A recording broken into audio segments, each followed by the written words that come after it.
ಇಂದಿನ ಸ್ಪರ್ಧಾತ್ಮಕ ಯುಗದಲ್ಲಿ ಮಕ್ಕಳಿಗೆ ಕೇವಲ ಅಕ್ಷರ ಜ್ಞಾನ ನೀಡಿದರೆ ಸಾಲದು.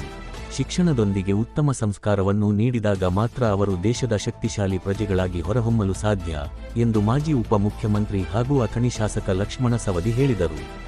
ಅಥಣಿ ಪಟ್ಟಣದ ಹೊರವಲಯದ Shri S. M. Naragonda international ಶಾಲೆಯ ನೂತನ ಕಟ್ಟಡ ಉದ್ಘಾಟನೆ ಹಾಗೂ ಪ್ರಥಮ ವರ್ಷದ ವಾರ್ಷಿಕೋತ್ಸವ ಚಿಗುರು ಸಮಾರಂಭವನ್ನು ಕನ್ನಡದ ಖ್ಯಾತ ನಟ ಡಾಕ್ಟರ್ ರವಿಚಂದ್ರನ್ ಅವರೊಂದಿಗೆ ಜ್ಯೋತಿ ಬೆಳಗಿಸುವುದರ ಮೂಲಕ ಉದ್ಘಾಟಿಸಿ ಮಾತನಾಡಿದರು.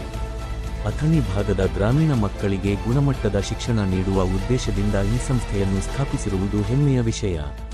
ಅಥಣಿಯಲ್ಲಿ ಇಂದು ವೆಟರ್ನರಿ ಕಾಲೇಜು ಬಂದಿದೆ, ಕೃಷಿ ಕಾಲೇಜು ಹಾಗೂ ಕೇಂದ್ರೀಯ ವಿದ್ಯಾಲಯಗಳಂತಹ ದೊಡ್ಡ ಸಂಸ್ಥೆಗಳು ಬರುತ್ತಿವೆ. ಇಂತಹ ಸ್ಪರ್ಧಾತ್ಮಕ ಸಮಯದಲ್ಲಿ ನಾರಗೊಂಡ ಶಾಲೆಯು ವಿದ್ಯಾರ್ಥಿಗಳ ಬದುಕನ್ನು ಉಜ್ವಲಗೊಳಿಸುವ ಮೂಲಕ ಪಾಲಕರು ಹೆಮ್ಮೆ ಪಡುವಂತಹ ಶಿಕ್ಷಣ ನೀಡಲಿ ಎಂದು ಆಶೀರ್ವದಿಸಿದರು. ಸಂಸ್ಥೆಯ ಮುಖ್ಯಸ್ಥ ವಿವೇಕ್ ನಾರಗೊಂಡ ಅವರ ಸಾಧನೆಯಿಂದ ಮನೆತನದ ಕೀರ್ತಿ ದೇಶಾದ್ಯಂತ ಪಸರಿಸಲಿ ಎಂದು ಶುಭ ಹಾರೈಸಿದರು. ಇನ್ನು ಮುಖ್ಯ ಅತಿಥಿಗಳಾಗಿ ಆಗಮಿಸಿದ್ದ ಖ್ಯಾತ ನಟ ಡಾಕ್ಟರ್ ವಿ. ರವಿಚಂದ್ರನ್ ಮಾತನಾಡಿ, ಪಾಲಕರು ಮಕ್ಕಳ ಮೇಲೆ ತಮ್ಮ ಕನಸುಗಳನ್ನು ಹೇರಬಾರದು, ಬದಲಾಗಿ ಮಕ್ಕಳ ಕನಸುಗಳ ಜೊತೆ ನೀವು ನಿಲ್ಲಿ. ಅಂಕಗಳಿಗಾಗಿ ಮಕ್ಕಳನ್ನು ಗಾಬರಿಗೊಳಿಸಬೇಡಿ, ಅದು ಅವರಲ್ಲಿ ಹತಾಶೆ ಮೂಡಿಸುತ್ತದೆ. ಎಲ್ಲ ಮಕ್ಕಳು ಬುದ್ಧಿವಂತರಾಗಲು ಸಾಧ್ಯವಿಲ್ಲ, ಆದರೆ ಒಬ್ಬ ದೊಡ್ಡ ವಿದ್ಯಾರ್ಥಿಯನ್ನು ಪ್ರೀತಿಯಿಂದ ಮುಂದೆ ಕುಳಿಸಿರಿ, ಆತನನ್ನು ಉತ್ತಮ ವಿದ್ಯಾರ್ಥಿಯನ್ನಾಗಿ ರೂಪಿಸುವುದೇ ಶಿಕ್ಷಕರ ನಿಜವಾದ ಸಾರ್ಥಕತೆ ಎಂದ ಅವರು.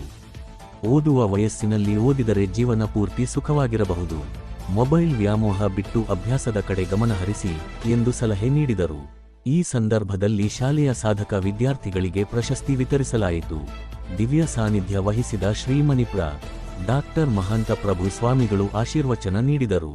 ಈ ವೇಳೆ ಸಂಸ್ಥಾಪಕ ಅಧ್ಯಕ್ಷ ಶ್ರೀಶೈಲ ನಾರಗೊಂಡ, ಕೃಷ್ಣ ಸಕ್ಕರೆ ಕಾರ್ಖಾನೆ ಅಧ್ಯಕ್ಷ ಪರಪ್ಪ ಸವದಿ, ಯುವ ನಾಯಕ ಚಿದಾನಂದ ಸವದಿ, ವಿವೇಕ ನಾರಗೊಂಡ, ಡಾಕ್ಟರ್ ಮಹಾಂತೇಶ್ ಜಾಲಗೇರಿ, ಡಾಕ್ಟರ್ ಅಮಿತ ಗಾಡೆದ, ಡಾಕ್ಟರ್ ಗಿರೀಶ ನಾರಗೊಂಡ, ಸೀತಾರಾಮು ಆರ್.ಎಸ್.